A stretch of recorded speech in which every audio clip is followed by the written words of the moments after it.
Welcome to Hey Clarity. I'm your host, Lindsay, and today we're doing a collective reading for the month of February. Before we begin, if you're interested in a personal reading, personal Akashic Records reading, information on that is in the description box below. I offer what I call guidance sessions. They come in 30-minute and 1-hour readings, phone, Zoom, and pre-recorded. So all that information is in the description box below. The questions that we're going to ask today on the month of February are: what's the opening message or opening visual? What is the energy of the first week of February? Then the second week, third week, fourth week. What gifts and challenges will February bring? And then what's the most important message we need to know? Let's get into it. First question: what is the opening message or opening visual for February?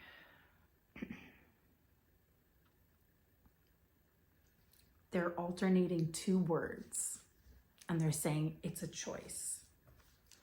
They're showing bloomed and doomed. And then it's like bloomed or gloomed. So there's like alternative, they're saying there's alternatives, there's change, but our energy is kind of blinking between bloomed and gloomed or doomed. So they're like which one are you? And it could be, again, alternating throughout the month. So they're like, just be aware that we might feel more gloomed and doomed, but also they're like, after that is bloomed. And they're like sick of it. Like sometimes we have to get to a place of so much gloom and so much doom in our minds or in our experience that we have nothing else to do but get out of it. So this might be, they're saying, a commonplace energetic theme or frequency for all of us throughout the month of February. But know that these valleys, when we dip low, it is only a matter of time before we get so sick of it that we change, that we do something different, that we grow, that we snap out of it. They're like, we get sick of ourselves. And so they're like, this time has come for us. What is the energy of the first week of February? What is the energy of the first week of February? Getting in my throat chakra, like a tickle. Self-expression is on a high level. Whether or not you use it or are able to use it, there's going to be a lot of like pulsing throat chakra activation. And it's like, you have to say something. Something's bothering you so much, you need to express it, but maybe you can't, or maybe you won't, maybe you don't want to. But it's something that like there's like, you must take care of it. You must take care of this expression. Whether that is singing, journaling, screaming, finding some forms of movement to get it out. It feels angry and sad. Resentment, fear, chaos. They're saying fear of chaos. We need to find a place to direct this, whether that's vocally or through movement, almost like coming out of like our pores through sweat, detoxing. This has to come out of us. And they're like, you can transform it and transmute it into singing. They're like bellowing, making sounds with your voice. But there's a lot of voice, there's a lot of throat chakra stuff and expression. things that need to be said. They're saying to be heard, to be seen, somewhere, somehow, about something. What is the energy of the second week? They're like, come out of it, come out of it, you come out of it. Like it's almost painfully experienced in the first week, and then come the second week, it's either released on its own, you've helped it along, it's moved subconsciously through your dreams or through movement, exercise, physical movement. So we feel a little bit better in the second week that something has moved or shifted. It doesn't necessarily mean the circumstance or the experience or the thing that was bothering us to have that throat chakra activation triggered. It doesn't mean that that thing has gotten better, but like we've made an adjustment to, they're saying, more clearly either express ourselves. There's something about loyalty to ourselves. And what does that mean? They're saying like having faith in ourselves, being loyal to ourselves first and foremost. And then they're saying becoming the one for others, becoming the one for others. They're showing that like oxygen mask on you first before you can help someone else with their oxygen mask. But they're saying we're realizing more about our circumstances and how powerful we feel or don't feel about those circumstances and experiences come the second week. So it's like the intensity dies down in the second week. Our reactivation to it, our realizations have calmed down. They're like simmering down, simmering down. What's the energy of the third week? What is the energy of the third week? We get energetic movement. They're like blast off, take off. Like something is just like, pew, we take off. Something frees us up. They're like freeze out. It's like maybe we felt frozen or stuck in something and then we're breaking out of it. Free. We become free from it. A lot lighter. And it's almost like they're showing somebody in like a shell, like a heavy shell. They're inside of it, but this is them. The shell has been them. And then like the shell cracks and like this little person comes busting out of the shell and like takes off. They're saying like soul system, your soul system like needs to be lighter, like needs to, like can't handle all the stuff that's in this shell that's become so heavy. And it's just like, it's like almost like our souls like bust out of our bodies and like, we're out, we're free. Like something has to be, they're saying, left behind. Like maybe it's the shells of who we once were. And now they're showing like the snake and like a rebirth and like shedding that skin. There are heavier parts of us, they're saying. There are heavy parts of you that really no longer serve you. And it's time to blast off and take off and bust out of them. It's almost like you can't be that person anymore. And it's really hindering you to succumb to who you were, who you think you are, and not necessarily like who you're becoming. And they're saying like, again, the becoming of the one. Like you're becoming the one. They're like, you're becoming the one who you've been searching for. You're becoming the people, the friends, the family that you've been searching for. And they're showing like us carrying a backpack with a bunch of people on it, like a bunch of people on in your backpack. And they're saying we're like taking people out of our backpack and doing like an inventory. Who have you been carrying on your back? Who have you been lugging around in this bag? Carrying this bag? Is it just like a little backpack, or is it like a heavy baggage? Is it too heavy for you to carry? And you're taking people out of this bag and you're placing them in front of you and you're doing an inventory.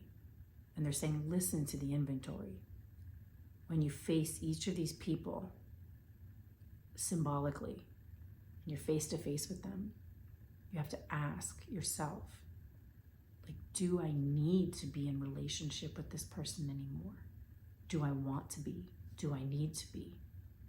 How can I be in relationship with this person?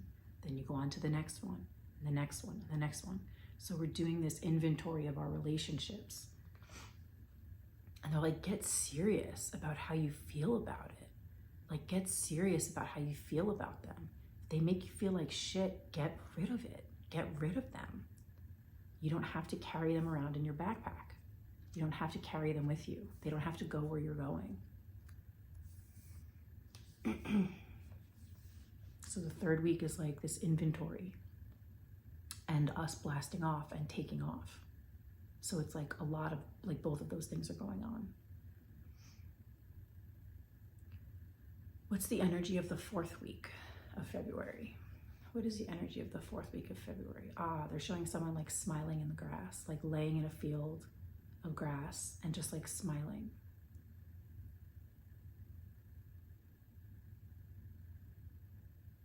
Like this person looks so happy laying in the grass and just like looking up at the sky, even if it's like cold outside. Like they're just like in this field looking up at the sky, and they're just so peaceful and so happy and so free. And they feel grounded. They feel the earth beneath them, against their back, hugging them, holding them, supporting them. And they're just like, all is well. Like everything's okay. Everything's okay. And it's a mix of like, I've got me, maybe being proud of yourself for getting rid of kind of bad relationships, negative relationships. Just like, oh, like I got rid of them and I'm okay. And not only am I okay, like I'm better, like I'm happy. I'm really happy.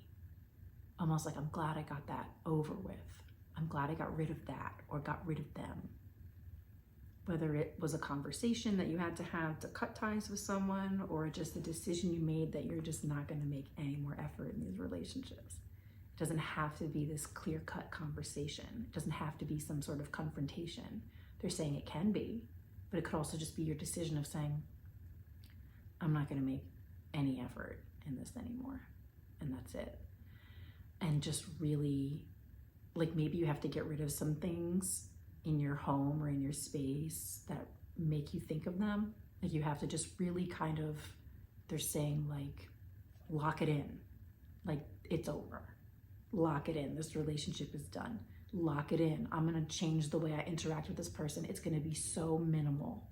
It's going to be the bare minimum, or it's going to be absolutely nothing. Or maybe you do have a conversation and the confrontation, they're saying, gets easier because you're being straightforward and you're saying, hey, like I'm not really feeling connected to you anymore. I haven't felt connected to you in a while, and I don't want to,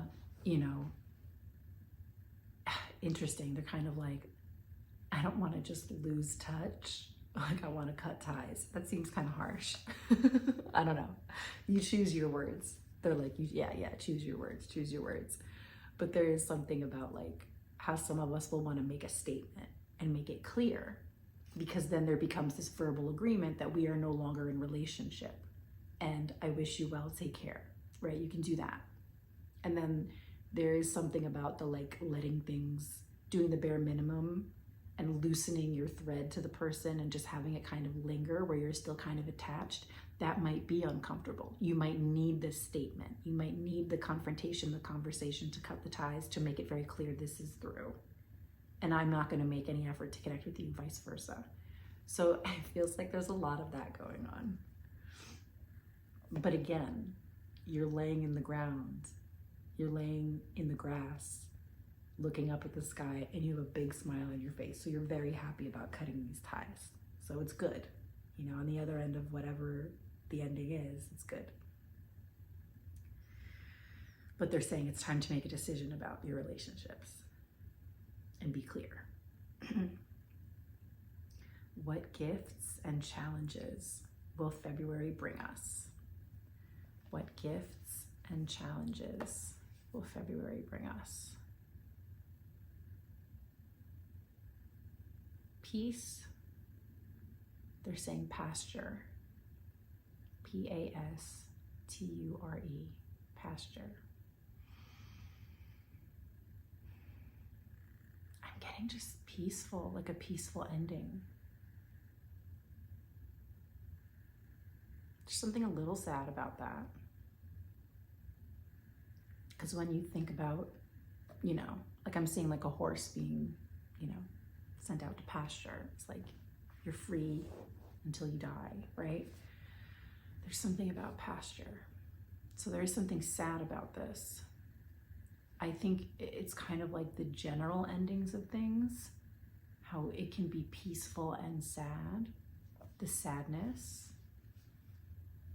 They're saying can be heartfelt and like overcome over time.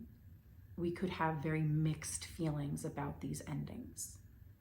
Not quite ready to see the new beginnings, but there's a focus on the endings. And so there could be like the mourning and the grieving and feeling the loss, feeling these loose ties, feeling the distance, kind of gathering yourself, putting yourself back together. They're like clinging to the pieces of you, like taking your energy back from those relationships. I want to ask them about that. I feel like I'm getting a ping to ask them. So when we initiate these endings, either verbally directly to a person or just loosely in the decision making, how can we take care of ourselves through the loss, the grieving, and the mourning of that? Believing that it gets better, like much better. And that this loss is a relief, and a relief can also bring feelings of sadness, lots of mixed feelings. So you could be happy and feel free and feel relieved to no longer be carrying that baggage, and at the same time feel tremendous sadness. They're like, it's normal. They're showing like in our relationships, we have these cords to our hearts and we feel, you know, the pulling and the pushing, we feel that. And so when we decide to like let something go, like it almost like, that's why it's like, feels like your heart drops. It's like the cord drops. The cord became very loose and it dropped, or we symbolically cut the ties, cut the cord, and it drops. And so like your heart sinks a little bit. And they're saying like, make no mistake. Like it doesn't mean that you made a mistake if you feel very sad and if you're grieving and you're mourning. It doesn't mean that you messed something up. It wasn't good for you. And so take your time with understanding that there may be a short-term or a long-term grieving, mourning period. And they're like any relationship, like you'll have great memories from the past. You'll also have your terrible memories from the past. The longer that you've been in a relationship with someone, there's so much more of both, right? The good, the bad, the ugly. So those are the gifts and the challenges, is that cutting those cords, those relationships, or loosening the ties, it is a complete mixed bag of both gifts and challenges. And so they're just like, have no expectations about what your experience is going to be. You might be surprised that you're very happy and you don't feel any sadness. Or you might be surprised that you thought you were going to feel super happy and you feel very sad. So they're saying no expectations of this. Have no expectations. You have no idea how you're going to feel until you feel it. And it's going to evolve and change over time. And we are more in an energy of endings, and the beginnings will come soon, very soon. But it doesn't feel like we can even fathom or get into the energy of a new beginning without having these closures. What's the most important message we need to know about February? What's the most important message we need to know about February? Peaks and valleys, up and down, up and down. They're like our emotional relations, emotional relations. Anything else? Our mental capacity to handle that, and outbursts, almost like sputtering, like our energy might be sputtering, where we get these like lots of energy to either like do something, feels great, and then just like dies down. It like dies out fast. It dies out really fast. So we're like, you're sputtering, you're puttering, like your energy is going to be strange. But there is an air of like friendliness to it. It's strange, it's uncomfortable, but there is something friendly. Like it's almost like while we're going through all of this, we will almost feel like a hand at our back, like holding our back. There will be support there. There will be like gentle nudges of support, just like, you're going to be okay. Everything's going to be okay. Like, don't worry. Okay. I'm not really looking forward to February, but we're going to do it together. Okay. So that was the Akashic Records collective reading for the month of February. I hope you enjoyed that and feel prepared to get through the month. Let me know what you thought in the comments, and I will see you guys next time. Thanks for watching.